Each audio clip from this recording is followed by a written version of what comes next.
I would like to fast on the 9th and the 10th of Muharram. However, I'll be traveling, and he mentioned that the country that he will be traveling to, they may have a different beginning of the month of Muharram, a different calendar. As we all know that the variation in a day or sometimes two, pertaining the beginning of Ramadan, pertaining, it's very strange. This year I heard also in Eid al-Adha and in Arafah, people have 2 days different, while it's only one moon, it's only one crescent. So in any case, because we discussed the difference of opinions pertaining Wahdatul Matali' versus Ikhtilaful Matali', the unity of the citation, or given each locality or country the right to have their own independent citation. We discussed this before. Now, pertaining fasting on the 10th of Muharram, it's a lot easier because you have the chance to fast a day before and a day after. As it is stated in the hadith, the sound hadith, the Prophet ﷺ said, لَإِنْ عِشْتُ مِنْ قَابِلْ لَأَصُومَنَّ التَّاسِعَ مَعَ الْعَاشِرِ. This statement means if I get to live till next year, inshallah, I shall fast on the 9th as well as on the 10th. And the Prophet ﷺ said so because his companions said that Yahud, the Jews, also fast on the 10th. And they dislike to be similar to the Jews in their act of worship. So the Prophet ﷺ said, then I will join the 9th along with the 10th.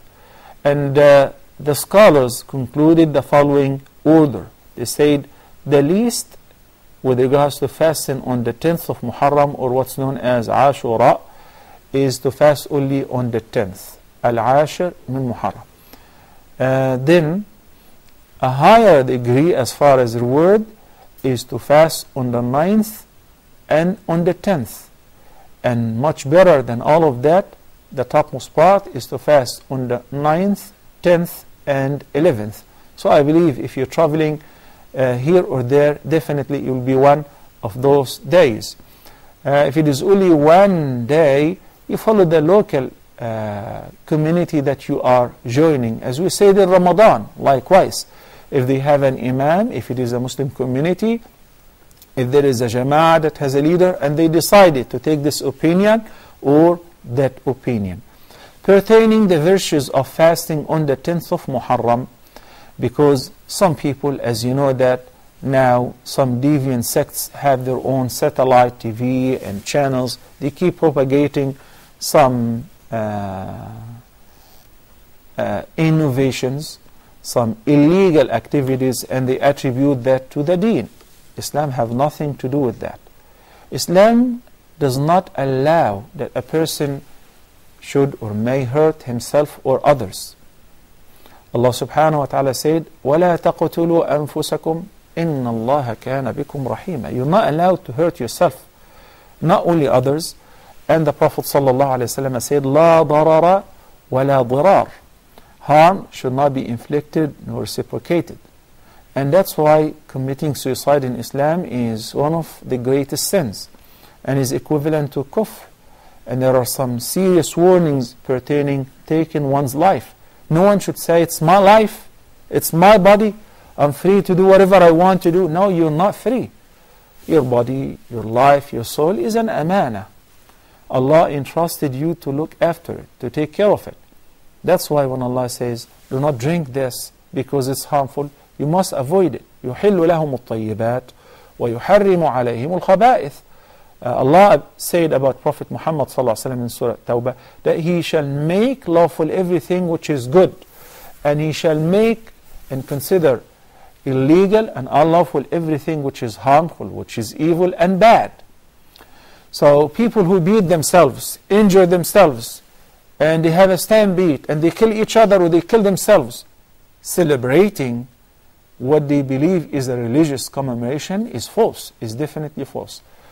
Also, the idea behind the origin of this commemoration or celebration is absolutely false. روى الشيخان البخاري ومسلم عن عائشة رضي الله عنها, the mother of the believers. Of course, they don't like her, and that's why she doesn't like them either. if they do not consider her the mother of the believers, then she is not their mother.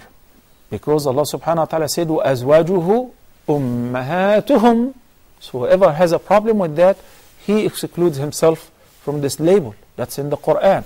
Whoever believes that she is not one of the mothers of the believers, and her father was not the greatest companion, then he is not one of the believers. It's as simple as that.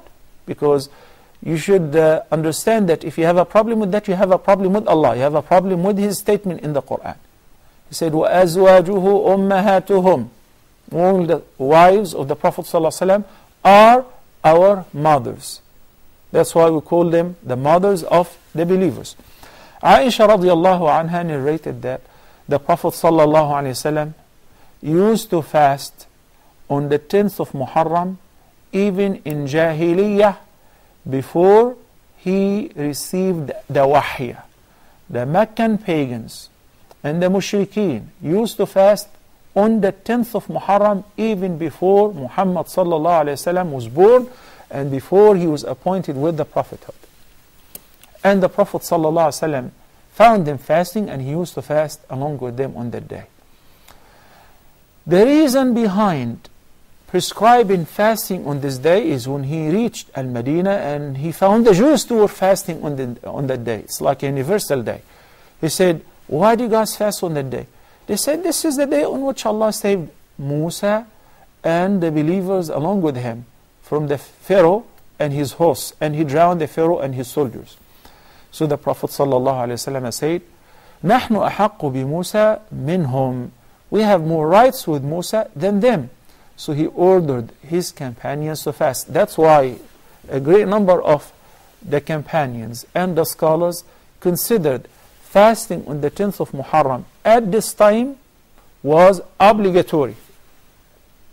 Then in the first year after Hijrah, when the Prophet ﷺ received the commandment of fasting during Ramadan, يَا أَيُّهَا الَّذِينَ آمَنُوا كُتِبَ عَلَيْكُمُ الصِّيَامُ كَمَا كُتِبَ عَلَى الَّذِينَ مِنْ قَبْلِكُمْ, that abrogated any obligation pertaining fasting before that. So any fasting other than fasting on the month of Ramadan is mere voluntary. It could be emphatic, highly emphasized by the Prophet ﷺ. It could have great virtues. It could be non-emphatic, but by the end, it is not mandatory. It is not mandatory. We still would like to know the virtues of fasting on the 10th of Muharram. In the hadith, the Prophet ﷺ said, صيام يوم عرفة يكفر سنتين وصيام يوم عاشوراء يكفر سنة. Fasting on the day of Arafah expiates the sins of 2 years. It is explained in another hadith, the sins of the past year and a year to come. And fasting on the 10th of Muharram expiates the sins of the past year.